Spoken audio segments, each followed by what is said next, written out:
Fala pessoal, tudo bom com vocês? E aí, gostaram da última videoaula? Bem, nós vamos dar sequência hoje à nossa atividade, falando um pouco mais sobre o Python, sobre a ideia Eclipse e terminando de configurar nossa máquina virtual. Se você fez os passos certinhos, você vai ter uma máquina como essa aqui, a Ubuntu 13.04, criada na sua VirtualBox. Basta você clicar em iniciar que ela vai começar a fazer as suas atividades. Como eu já criei a minha máquina virtual, já estou executando ela, vou abri-la aqui. Tá aí minha máquina virtual aberta, vou colocar em tela cheia para a gente poder acompanhar. Pessoal, na nossa última videoaula, eu estava falando sobre as configurações, eu deixei passar uma configuração que a gente não aplicou. Vamos instalar os adicionais para convidados. Com essa instalação a gente vai poder ter alguns recursos a mais e vai tirar essa barra preta que fica aqui no canto da máquina virtual. Quando eu clico aqui em dispositivos instalar adicionais para convidados, aparece essa tela para mim e pede para eu executar ou não. Pode executar, digite a nossa senha, no caso do meu aqui a senha padrão, e aí eu começo um processo de instalação dentro do meu VirtualBox. E ele rodando, nós vamos estar ligando nossa máquina agora, depois que a gente terminar esse processo, a gente vai reiniciar a nossa máquina e vamos ter aí uma máquina virtual com a tela cheia e mais interativa com a gente. Vamos dar uma esperada aqui no processo de instalação, daqui a pouco a gente vai terminar e aí vai fazer os passos seguintes, ok? Então pessoal, já ficou pronto, termina de instalar, ele pede para a gente dar o Enter. A tela continua a mesma coisa, eu vou fazer o processo de reiniciação aqui agora. Ele já começa a me exigir algumas informações. Eu vou dar Enter aqui. A princípio não vai haver diferença na tela, mas quando você maximiza, olha aí, ele já reinicia com a máquina em tela cheia, sem barra preta do lado. Vamos colocar aqui agora ela na tela cheia. E aí você não vê mais diferença da máquina real com a máquina virtual, ok? Bem, vamos começar ligando o nosso Eclipse. Hoje nós vamos falar um pouco mais sobre aquele processo final da última videoaula, da instalação do projeto Python no Eclipse. E vamos fazer mais uma introdução ao Python.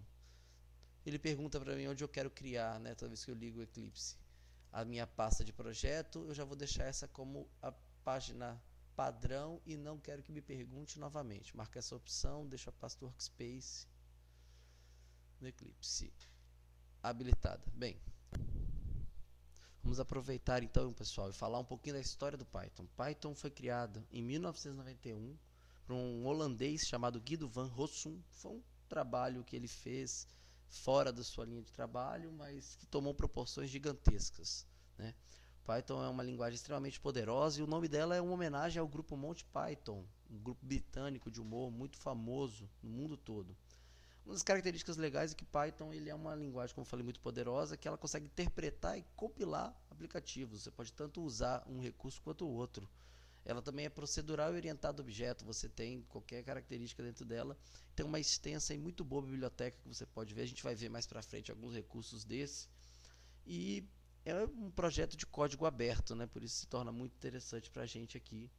Hoje quem usa o Python mais famoso, assim, Google usa, NASA usa, o projeto Maya de modelagem 3D, o projeto Blender também usam.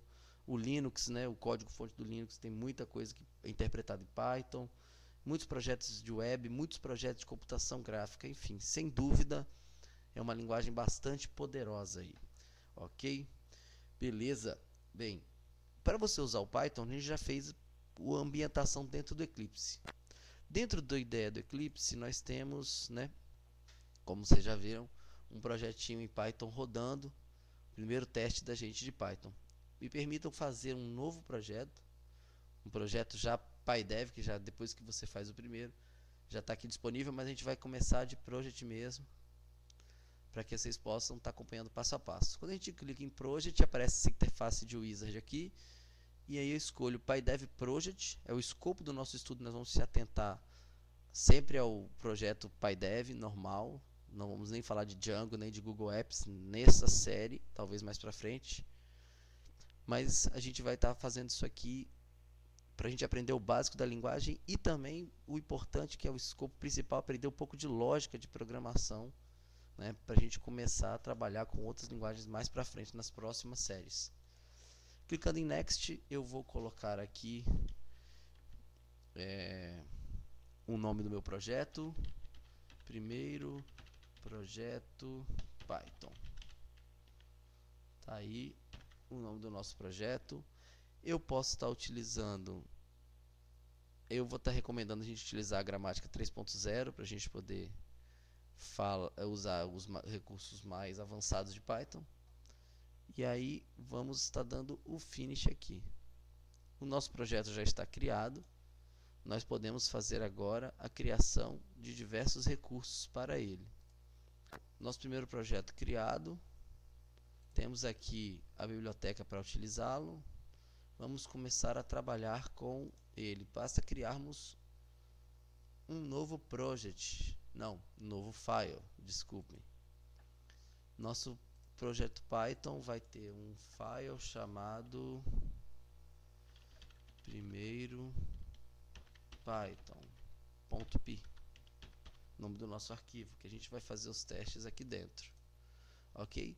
Como eu falei, Python é uma linguagem extremamente poderosa, capaz de fazer com que você tenha bastante acesso a algumas coisas, e você vai poder fazer diversas coisas dentro do Python. A gente vai poder fazer criação de grandes projetos. A ideia dessa nossa série é que nós consigamos criar um projeto utilizando o PyQt, né, uma interface gráfica mesmo, para ambiente desktop, e a gente consiga trabalhar com arquivos, depois a gente consiga trabalhar com banco de dados. Nós vamos seguindo passo a passo um projeto em Python sendo criado nesses parâmetros. Então, pessoal, dando sequência aqui, vamos fazer um overview do Python. Para isso eu vou aqui em acessórios, terminal, e vou abrir o console de Python. Abrindo aqui o terminal, eu digito Python no terminal e ele vai abrir para mim o console do Python, a sua versão do Python e alguns dados mais de dicas. Quando eu tenho essas três barrinhas aqui, essas três setinhas, isso está me indicando que eu já estou dentro do ambiente do Python e eu posso executar alguns comandos como esse aqui, por exemplo. Print high, que foi da última aula, a gente está dizendo que print o texto que tiver entre aspas. Se eu quiser, por exemplo, botar aqui print hi people, ele vai dar um hi people, ok? Beleza. Outras coisas que eu posso fazer aqui no console do Python, por exemplo, executar fórmulas matemáticas. 2 mais 3 igual a 5. Eu posso dar uma elaborada mais interessante. 2 mais 3 vezes 8. Tudo isso dividido por 2. E aí eu tenho um resultado da operação matemática. Então você está me dizendo, professor Paulo, que BTO Linux aqui, né? Que você pode executar fórmulas matemáticas, e se você quiser fazer x mais y e obter o resultado, ele vai dar algum problema para mim. Ele está dizendo que x não foi definido. Mas na verdade, pessoal, eu até posso usar o x usando o conceito de variável. Basta que eu consiga fazer com que esse x receba um valor e eu consiga operar acima desse valor. Para a gente entender um pouquinho do conceito de variável, eu vou minimizar aqui. Vamos dar uma olhadinha num material que eu tenho sobre variáveis no mundo da programação. Bem, basicamente a pergunta é: o que é uma variável? Quando eu tenho a fórmula 2 mais 2, eu tenho um resultado óbvio, que é igual a 4. Mas se eu aplicar a fórmula, por exemplo, x mais 2, qual é o resultado que eu vou obter? Isso varia do valor de x. Se eu entendo que x pode receber qualquer valor, eu digo que x, então, é uma variável. Basicamente, quando eu tenho um valor não definido em uma fórmula, eu vou usá-lo com esse valor variando por as possibilidades que eu atribuí. Basta que eu defina um valor. Eu posso substituir, atribuir a x, melhor dizendo, um valor qualquer, por exemplo, 3. E o resultado da operação vai ser 5. Se eu colocar aí 5, o resultado da operação vai ser 7 e assim por diante. Então, entendendo que x é uma variável, na programação eu posso usar esse conceito, e esse conceito é usado de forma muito importante. As variáveis, elas conseguem nos ajudar a resolver problemas da lógica de programação. Entendendo isso, eu posso usar valores nominais. nós vamos vê-los funcionando daqui a pouquinho. Eu vou criar agora as regras, vou ensinar para vocês as regras para criar os nomes de variáveis. Para a criação de nomes de variáveis, eu devo começar obrigatoriamente com letras. Posso conter os símbolos underline, eu posso conter o símbolo underline na variável, que é usando o shift menos, e números também. Porém, existem algumas normas. Como eu disse, devo começar com letras. Então, quando eu digo que a variável x, eu digo que está correto você usar. Quando eu falo 1x, eu declaro uma variável com o nome 1x, eu não posso usar. Esse valor vai dizer que é erro. x1 já pode sim, porque eu comecei com letra, vejam. Carro underline corrida é um nome correto de variável. Eu posso usá-lo para poder fazer o processo de declaração de variáveis. Carro espaço corrida eu não posso. Por alguma intempérie do destino em Python, deve ter alguma outra linguagem, deve ter isso também, mas eu posso começar uma variável com um underline. O Python me permite fazer esse recurso. Então eu tenho aqui uma variável que é correta usar no Python, underline carro, ok? Dando sequência, vamos entender os 4 tipos básicos de variáveis que existem. Bem, existem em Python e várias outras linguagens de programação diversos tipos de variáveis. Variáveis podem assumir textos, números e vários valores, mas basicamente eles são definidos em 4 tipos básicos.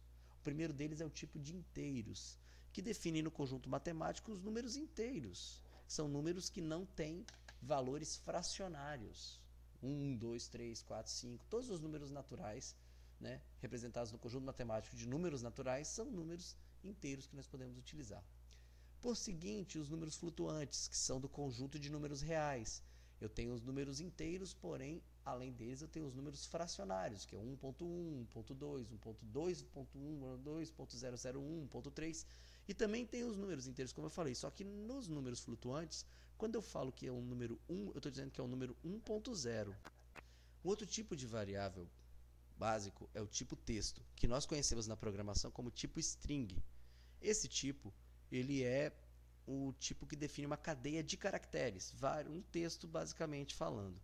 Para você definir uma string, você deve colocá-la entre aspas, tanto aspas simples como aspas duplas. Depois nós vamos ver melhor esse contexto de aspas simples e duplas no decorrer das nossas videoaulas. Mas basicamente eu estou usando aqui aspas duplas, então todo esse texto, bem-vindo à aula de introdução a Python, é um tipo string. E por último, o tipo lógico ou booleano. Se você está fazendo curso de ciência da computação, programação, sistemas de informação, ou qualquer um derivado do gênero, você vai ver a álgebra de Boole, a lógica booleana. E é exatamente isso que trata aqui, mas de uma forma simples, o tipo lógico ele é definido pelo valor verdadeiro ou falso.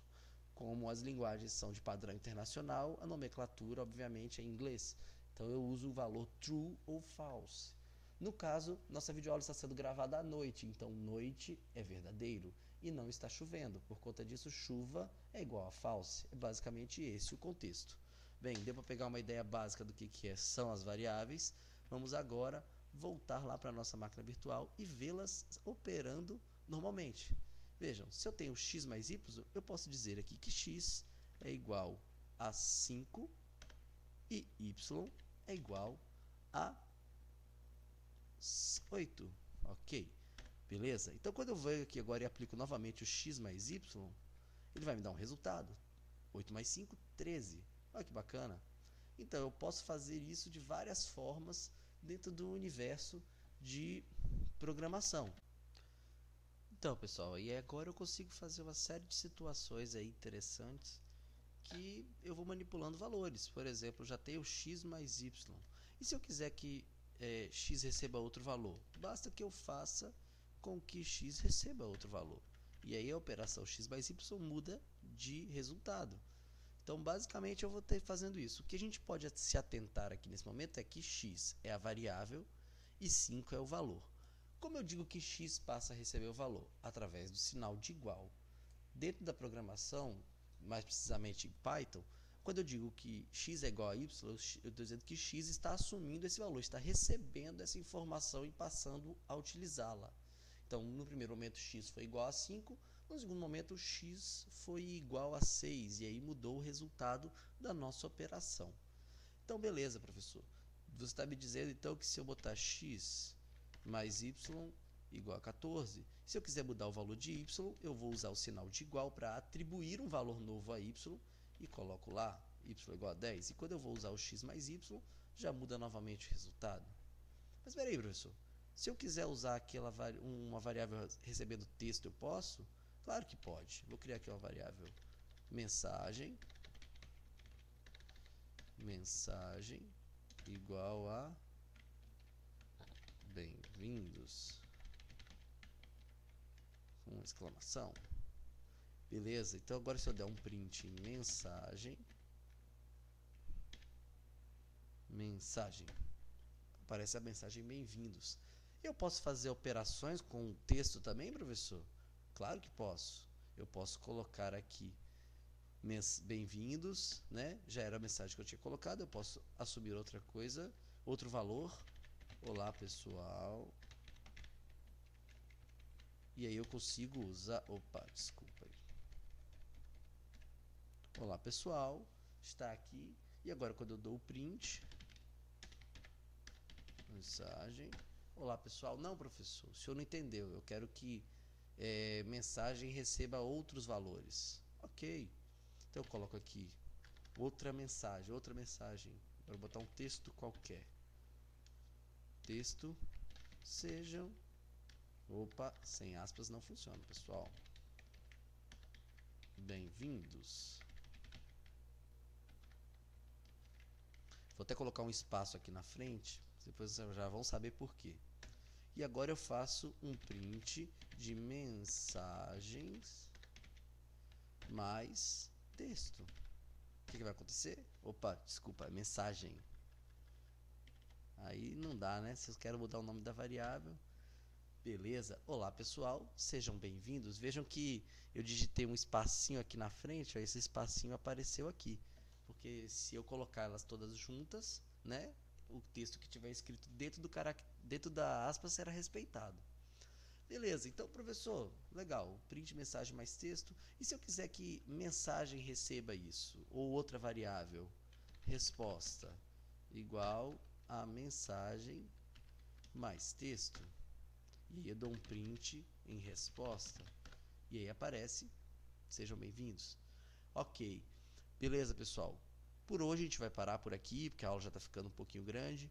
E aí a gente vai continuar amanhã fazendo isso tudo no Eclipse e descobrindo um monte de coisas novas também. Ok? Vocês viram hoje que variáveis são importantes no universo da programação e com ela nós resolvemos diversos problemas. Para atribuir um valor a uma variável, a gente usa o sinal de igual.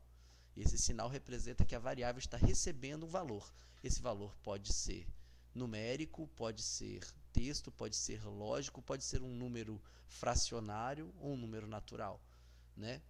Então ficamos por aqui. Dê uma curtida no canal lá, se inscreva no canal do YouTube se vocês quiserem estar acompanhando. No nosso blog também tem informações sobre o... Sempre vou estar disponibilizando no blog, na página do Facebook também. E aí vocês fiquem atentos às novidades, ok? Dê uma comentada, digam se o áudio está bom, se está melhorando a videoaula, se precisa de alguma coisa a mais. Beleza, pessoal? Muito obrigado aí pela participação de todos. Fiquem com Deus e um grande abraço e até a próxima.